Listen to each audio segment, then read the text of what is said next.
Congratulations nga pala sa winner natin this week, si Ma'am Evelyn? yung name niya sa Facebook. So, ikaw po yung makakakuha ng isang cellphone this week. I mean, kayo po, bibigyan natin ng isang cellphone this week at sana makatulong yung cellphone na ito sa'yo, ma'am. At ayun na nga po, tuloy-tuloy yung pamimigay natin ng cellphone every week. Kaya kung bago ka pa lang dito sa aking YouTube channel, mag-subscribe ka na para makasali nga sa ating weekly cellphone or cash giveaway. Hello everyone! Again, welcome na naman dito sa ating utang serye dito nga sa aking YouTube channel. At sa video na ito, isang loan app pa rin or pautangan online yung pag-uusapan natin. Matagal na pautangan ito, besh, at nasubukan ko na rin siya noong pandemic. Before, medyo malaki talaga yung mga interest at yung mga process. At titignan natin kung meron ba siyang pinagbago kasi sa pautangan na ito nga, pwede tayong makautang ng 1,500 hanggang 25,000 pesos at merong 4 months nga na payment terms. At syempre, pwede nga daw tayong makautang gamit lang ang isang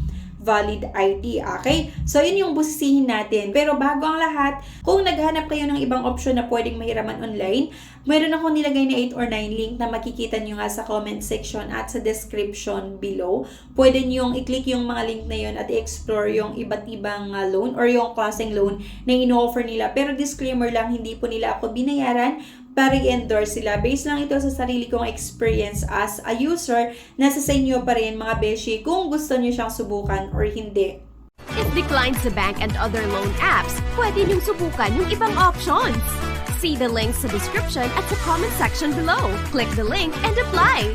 Disclaimer, try or apply at your own risk. Let's get back to the topic. Bali, ang pag-uusapan natin na itong Snapera. Under siya ng Kusog Pera Lending. Okay, kaya i-open nyo siya mga beshi. Meron na naman silang gustong i-access sa ating cellphone. Ayun na nga, kailangan natin silang bigyan ng permission para i-access yung mga ito. Kasi hindi magpo-proceed ang ating loan application kapag hindi natin sila nabigyan nga ng permission. So, i-access nga daw nila yung location, camera storage, yung SMS, application list, and so on. Okay? So, kapag i-click nyo yung agree and continue, kailangan na naman nating maglagay nga ng mobile number. Same siya with other loan app at meron nga privacy policy of Snapera. So, pagkatapos nun, makikita nyo nga itong you can loan from 1,500 to 25,000 and up to 125 days or 4 months na payment terms. So, kailangan nating mag-verify ng isang valid ID kasi nga, ang requirements para umutang kay Snapera isang valid ID lang. Okay? Click lang natin yung verify now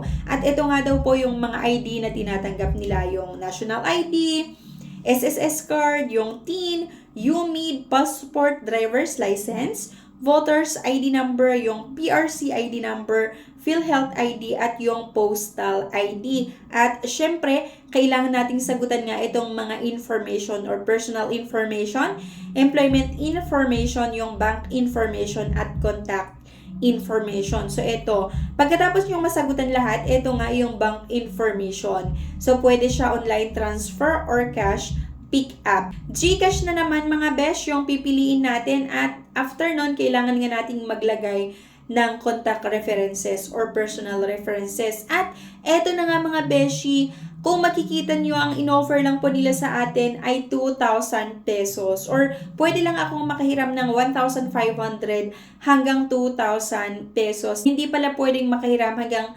25,000 pesos kapag first time nga natin na manghiram dito. So, sabi ko nga, ang first na in-offer nila sa atin ay 1,500 hanggang 2,000 pesos. At meron silang nilagay na payment terms hanggang 125 days, pero totoo kaya ito? A few moments later. After ilang minuto mga beshi, nung isubmit natin ang ating loan application, abay ganito pala siya. Yung 125 days na payment terms hindi totoo. Kasi po, 7 days lang talaga yung first payment natin. Or 7 days lang talaga yung ino-offer nila na payment terms. At kung makikita nyo nga mga besh, 2,000 yung loan amount at meron ngang nakalagay na 7 days na payment terms. And first schedule daw, kailangan nating bayaran yung 2,091. Meron pa silang nilagay na second schedule payment. Yung sinasabi ko na parang ginagawa lang nila or nag-iwan lang sila ng certain amount, tapos nilalagay nila doon sa mahabang payment terms or within 3 months daw bayaran yung 100 pesos.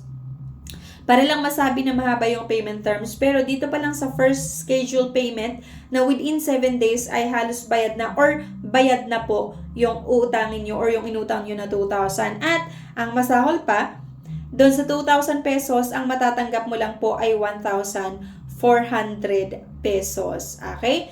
Doon sa 2,000 pesos, ang matatanggap mo lang ay 1,400 pesos. And then, kailangan mong bayaran within 7 days yung 2,091 pesos. Okay? So, 5 minutes disbursement nga daw. Meron silang penalty fee on daily basis, 3%. A late payment fee deducted one time, 5%. Kapag daw malate nga yung pagbabayad natin or attention for late first schedule payment, the below fees will be applied. Okay? Maki pa rin mga beshi yung processing fees nila. Kasi di ba 2,000 yung loan amount, tas 1,400 lang yung matatanggap nyo. Kaya hindi ko siya recommend sa inyo. Pero nasa sa inyo nga mga besh kung gusto nyo pa rin subukan or hindi, etong si Isnapera. Pero kung ako yung tatanungin ko, hindi ko siya i-recommend sa inyo. Or ayaw ko ng utangan, itong ganitong klaseng pautangan online. Okay? Sana may napulot kayo na idea sa video na ito. And ayun na nga, thank you for watching. Please don't forget to click the subscribe button. Sana i-like nyo yung video na ito at i-share nyo na rin. Thank you guys and bye-bye.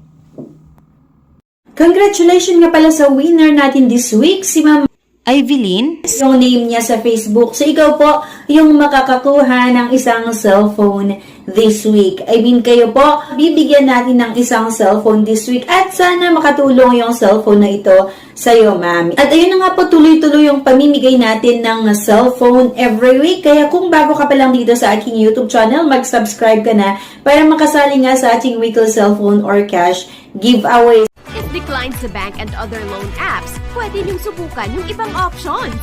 See the links sa description at sa comment section below. Click the link and apply. Disclaimer, try or apply at your own risk.